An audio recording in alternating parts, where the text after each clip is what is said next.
Ahead of October 18th, more than 2,700 No Kings rallies across the nation. Republicans attempted to control that narrative, trying desperately to rebrand the nationwide protest against President Trump's policies, not just as un-American, but as anti-American. I encourage you to watch. We call it the Hate America rally that will happen Saturday. Let's see who shows up for that. I bet you see pro-Hamas supporters. I bet you see Antifa types. I bet you see the Marxists in full display, the people who don't want to stand and defend the foundational truths of this republic. I bet you're wrong. It takes a very basic understanding of our nation's history to know that those who protest are standing and defending the foundational truths of this republic, because this republic was, in fact, founded on dissent. The right to peaceably assemble and to seek redress of our government is etched into our Constitution. It has been the catalyst of progress for generations.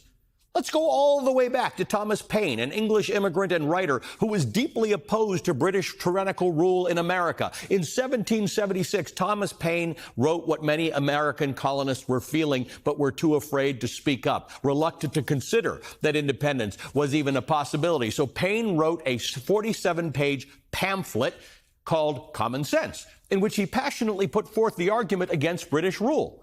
It sold thousands of copies. It planted the seed of revolution, shifting American sentiment toward independence. It was a radical condemnation of the institution of the monarchy. It was a radical form of dissent that played a crucial role in the birth and founding of this country. America, the land of the free, was a radical idea. Frederick Douglass was born in America in 1818 into slavery. He was separated from his mother and endured years of beating and torture. He escaped slavery in 1838. He dedicated his life as a free man to fighting for a better, more just America for everyone. He became one of the most important civil rights leaders of the 19th century. He said, quote, "I will hold up America to the lightning scorn of moral indignation. In doing this, I shall feel myself discharging the duty of a true patriot. For he is a lover of his country who rebukes and does not excuse its sins." Susan B. Anthony was born 2 years after Frederick Douglass was, into an America that allowed neither women nor black people to vote. After slavery ended, she too believed that her right to vote was protected by the Constitution, even though her government denied that. In 1872, Anthony and a group of suffragists were arrested after they chose to illegally cast their ballots in a presidential election.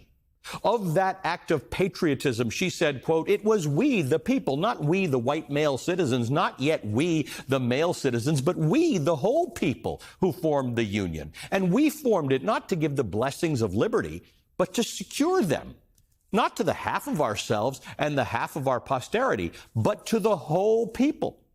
Rosa Parks knew what would happen when she sat at the front of that bus in Montgomery, Alabama in 1955, when the bus driver told Parks to go to the back of the bus, the area designated for black riders. She refused. She resisted and set in motion one of the largest social movements in history, the Montgomery bus boycott. Rosa Parks did not hate the country that oppressed her, that treated her as a second-class citizen. She fought to make it better, not just for her, but for everyone, saying, quote, "I would like to be remembered as a person who wanted to be free so other people would also be free." But students of history know that the work of establishing justice, freedom, fairness, equality, true democracy is not the work of hate. It is never done. The preamble to the Constitution describes our common aspiration to form a more perfect union. While that is grammatically incorrect, the underlying sentiment is that we are not as good as we can be. And it's on us, all of us, to make it better.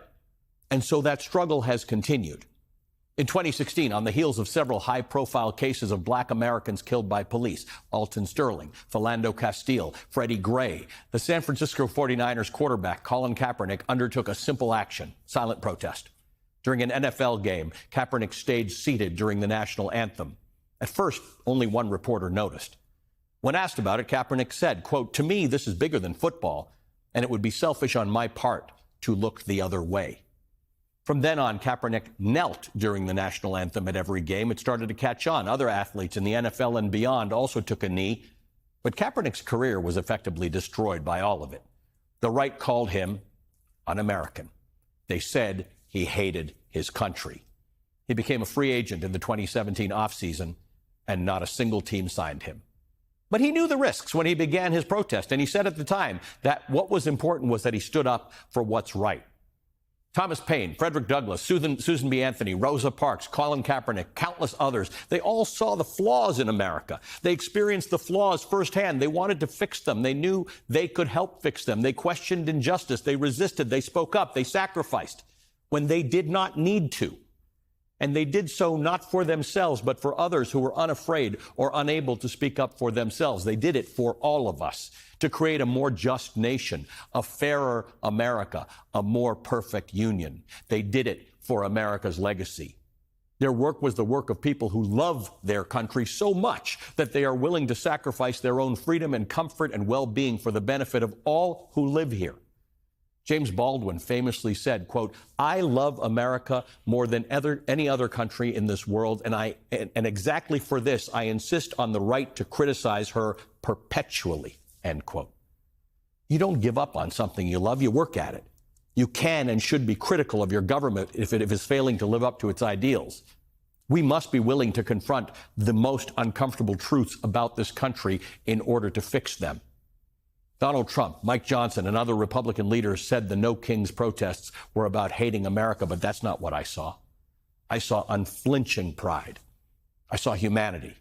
I saw Americans stepping up for one another. I saw 7 million people unwilling to turn a blind eye to corrupt policies, to cruelty, to brutality, to tyranny. 7 million people who love this country marched.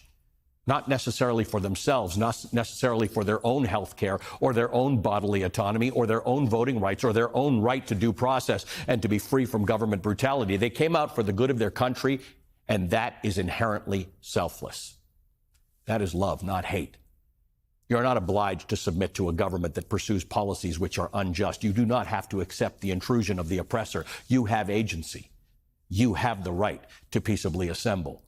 Dissent is the highest form of patriotism. If they tell you otherwise, then they are afraid of the power of your voice because dissent challenges authority. Protest holds those in power to account, and that scares the hell out of the oppressor. So just keep going. Just keep fighting. Just keep at it.